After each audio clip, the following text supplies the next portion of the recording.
kemampuan memahami bahasa yang digunakan di kelas, kemampuan menguasai keterampilan yang diajarkan, keterampilan dasar untuk prasyarat memahami materi baru yang akan dipelajari, kondisi emosional, minat besar terhadap bidang tertentu, dan kesulitan-kesulitan tertentu dalam belajar.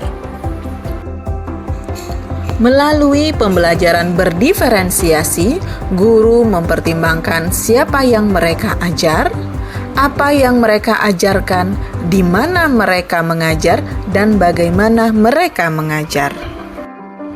Selanjutnya, untuk memenuhi kebutuhan belajar murid melalui pembelajaran berdiferensiasi, yang pertama, tujuan pembelajaran harus didefinisikan secara jelas.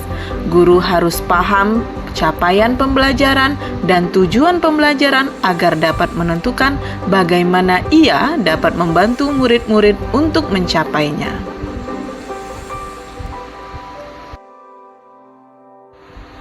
Selanjutnya, mengetahui dan merespon kebutuhan belajar murid. Kebutuhan belajar murid sebagai berikut. Yang pertama adalah kesiapan belajar murid atau readiness, adalah kapasitas untuk mempelajari materi baru, mendiferensiasi pembelajaran berdasarkan tingkat kesiapan belajar murid, mengharuskan guru untuk menilai pengetahuan awal dan menentukan apa yang telah murid ketahui dan di mana murid berada.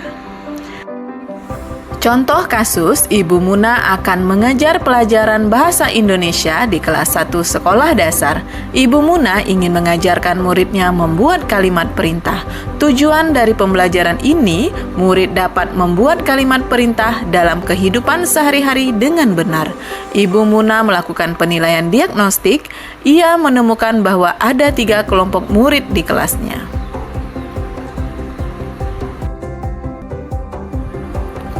Kelompok pertama, beberapa murid telah memiliki keterampilan menulis dengan struktur kata yang baik dan memiliki kosakata yang cukup kaya.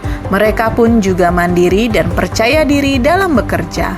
Kelompok selanjutnya, beberapa murid telah memiliki keterampilan menulis dengan struktur yang baik namun kosakatanya masih terbatas. Kelompok terakhir, beberapa murid belum memiliki keterampilan menulis dengan struktur yang baik dan kosakatanya pun terbatas. Selanjutnya adalah minat murid atau interest. Minat merupakan suatu keadaan mental yang menghasilkan respon terarah kepada suatu situasi atau objek tertentu yang menyenangkan dan memberikan kepuasan diri.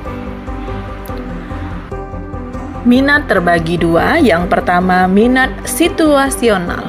Dalam perspektif ini, minat merupakan keadaan psikologis yang dicirikan oleh peningkatan perhatian, upaya, dan pengaruh yang dialami pada saat tertentu. Yang kedua, minat juga dapat dilihat sebagai sebuah kecenderungan individu untuk terlibat dalam jangka waktu lama dengan objek atau optik tertentu. Beberapa cara yang dapat dilakukan oleh guru di sekolah untuk menarik minat murid, diantaranya adalah dengan menciptakan situasi pembelajaran yang menarik perhatian murid, menciptakan konteks pembelajaran yang dikaitkan dengan minat individu murid.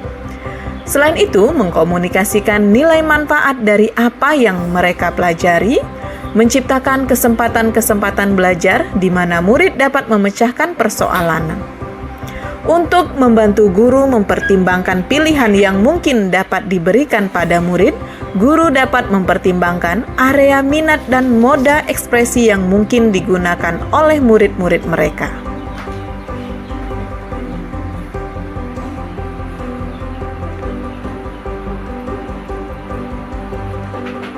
Berikut ini adalah kegiatan mengidentifikasi atau memetakan kebutuhan belajar berdasarkan minat. Ibu Dina ingin mengajarkan murid-muridnya keterampilan membuat iklan di kelas 6 sekolah dasar. Setelah selesai mendiskusikan tentang apa dan bagaimana membuat sebuah iklan, Bu Dina lalu meminta murid berlatih membuat sendiri iklan tersebut. Setiap murid diperbolehkan untuk membuat iklan dengan topik sesuai dengan minat mereka. Anak yang memiliki minat terhadap teknologi boleh membuat iklan tentang bagaimana cara memperkenalkan teknologi. Murid yang memiliki minat olahraga dan kesenian boleh membuat iklan kegiatan atau pergelaran atau turnamen yang akan dilaksanakan. Keterampilan yang dilatih tetap sama, yaitu membuat iklan, walaupun topiknya mungkin berbeda.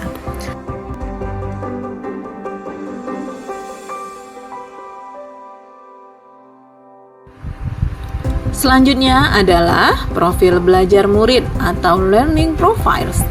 Terbagi dengan beberapa preferensi, yakni preferensi terhadap lingkungan belajar, pengaruh budaya, preferensi gaya belajar, di mana gaya belajar adalah bagaimana murid memilih, memperoleh, memproses, dan mengingat informasi baru secara umum. Gaya belajar ada 3, yakni yang pertama adalah visual, yakni belajar dengan melihat. Auditory, belajar dengan mendengar. Dan yang terakhir adalah kinestetik, belajar sambil melakukan. Mengingat bahwa murid-murid kita memiliki gaya belajar yang berbeda-beda, maka penting bagi guru untuk berusaha menggunakan kombinasi gaya mengajar.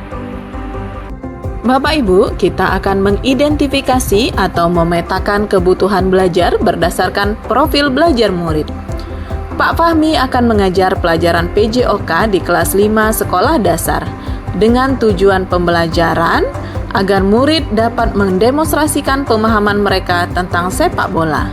Berdasarkan identifikasi yang ia lakukan, Bapak Fahmi telah mengetahui bahwa sebagian muridnya adalah pembelajar visual, sebagian lagi adalah pembelajar auditori dan pembelajar kinestetik. Untuk memenuhi kebutuhan belajar murid-muridnya tersebut, Pak Fahmi lalu memutuskan untuk melakukan hal-hal berikut. Saat mengajar, Pak Fahmi menggunakan banyak gambar atau alat bantu visual saat menjelaskan, menyediakan video yang dilengkapi penjelasan lisan yang dapat diakses oleh murid, membuat beberapa sudut belajar atau display yang ditempel di tempat-tempat berbeda untuk memberikan kesempatan murid bergerak saat mengakses informasi.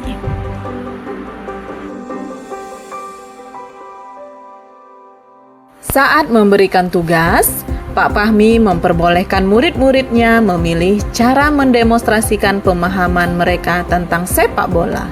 Murid boleh menunjukkan pemahaman dalam teks, bentuk gambar, maupun video. Bagaimana cara kita mengidentifikasi kebutuhan belajar murid? Caranya adalah yang pertama, mengidentifikasi pengetahuan awal, dilanjutkan dengan mereview dan melakukan refleksi terhadap praktik pengajaran, berbicara dengan guru murid sebelumnya, dan membaca rapor murid dari kelas mereka sebelumnya.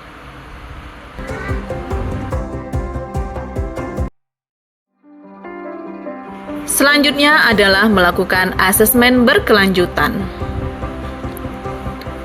Asesmen sangat penting dalam proses pembelajaran berdiferensiasi. Asesmen formatif memiliki peluang untuk menentukan seefektif apa suatu pembelajaran berdiferensiasi. Praktik pembelajaran berdiferensiasi haruslah berakar pada asesmen. Asesmen formatif memungkinkan guru untuk mengenal murid mereka dengan lebih baik. Oleh karena itu, mereka dapat membuat keputusan terbaik demi menantang murid dengan tepat dan melibatkan murid dalam pembelajaran. Selanjutnya adalah lingkungan belajar yang mengundang untuk belajar. Strategi apa saja yang bisa kita lakukan untuk mendiferensiasi pembelajaran? Di antaranya adalah diferensiasi konten, merujuk pada apa yang akan dipelajari murid, diferensiasi proses yang merujuk pada proses seperti bagaimana murid memahami, memaknai informasi atau materi apa yang akan dipelajari. Selanjutnya adalah diferensi produk, di mana diferensiasi ini merujuk pada hasil dari proses belajar siswa di kelas. Apakah ada keterkaitan antara modul pembelajaran berdiferensiasi dengan modul-modul yang lain atau yang telah dipelajari? Untuk melakukan pembelajaran berdiferensiasi, maka seorang guru harus berusaha memenuhi kebutuhan belajar murid sesuai dengan kodrat alam dan kodrat zaman berdasarkan filosofi Ki Hajar Dewantara.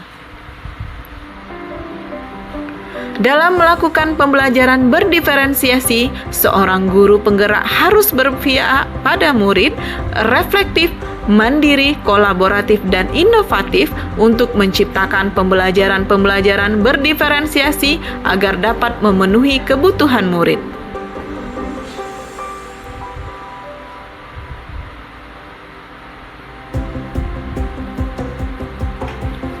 Dengan demikian, seorang guru penggerak dapat mewujudkan kepemimpinan murid dengan menuntun murid merdeka belajar. Hal ini sesuai dengan peran guru di sekolah.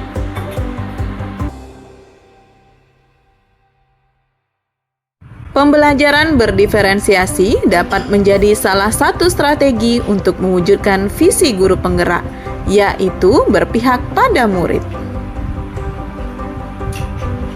Dalam pelaksanaan pembelajaran berdiferensiasi, antara guru dan murid harus ada kesepakatan kelas terlebih dahulu, agar proses pembelajaran dapat berjalan dengan baik sesuai dengan nilai-nilai positif di lingkungan sekolah. Terima kasih, sampai jumpa pada kegiatan berikutnya. Wassalamualaikum warahmatullahi wabarakatuh.